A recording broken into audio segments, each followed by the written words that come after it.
Smith, who said, "All things which pertain to our religion are only appendages to the atonement of Jesus Christ." Then I read him what Nephi had written 600 years before Jesus' birth. "And the angel spake unto me, saying, Look. And I looked, and beheld the Lamb of God, who was lifted up upon the cross, and slain for the sins of the world." With my love, share, and invite zeal now kicking into high gear, I kept reading.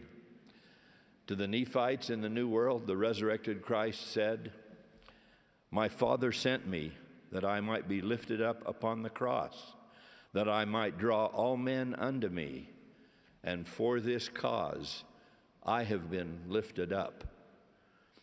I was about to quote the Apostle Paul when I noticed that my friend's eyes were starting to glaze over. A quick look at his wristwatch apparently reminded him that he needed to be somewhere, anywhere. And he dashed off to his fictitious appointment. Thus ended our conversation. Well, this morning, some 50 years later, I am determined to finish that explanation.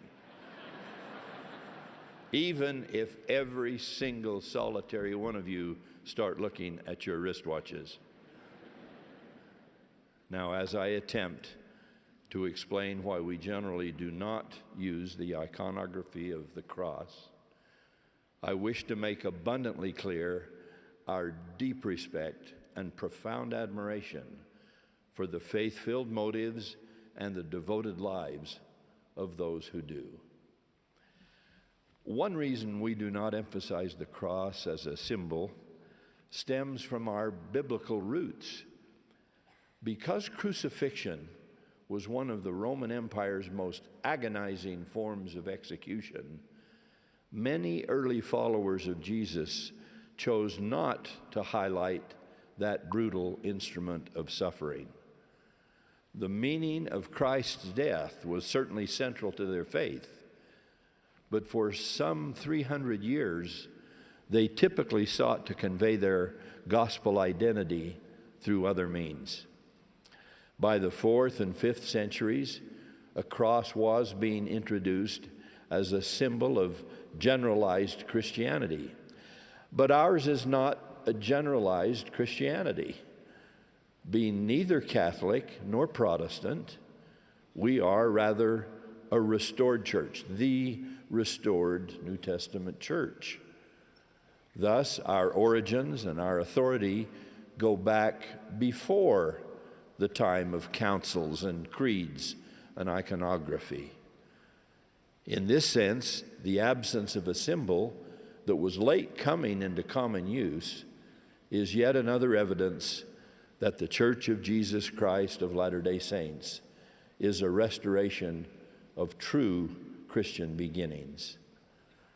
Another reason for not using iconized crosses is the emphasis on the complete miracle of Christ's mission, his glorious resurrection, as well as his sacrificial suffering and death.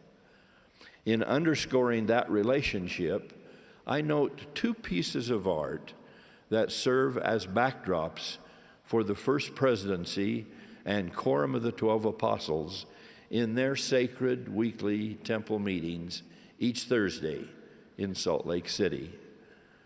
These portrayals serve as constant reminders to us of the price that was paid and the victory that was won by him whose servants we are.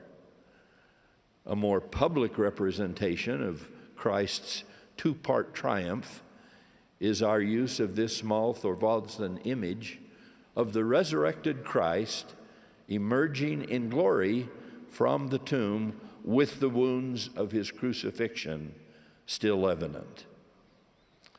Lastly, we remind ourselves that President Gordon B. Hinckley once taught, "The lives of our people must be the symbol of our faith." These considerations, especially the latter, bring me to what may be the most important of all scriptural references to the cross. It has nothing to do with pendants or jewelry or with steeples or signposts. It has to do, rather, with the rock-ribbed integrity and the stiff moral backbone that Christians should bring to the call Jesus has given to every one of his disciples. In every land and age, he has said to us all, "If any man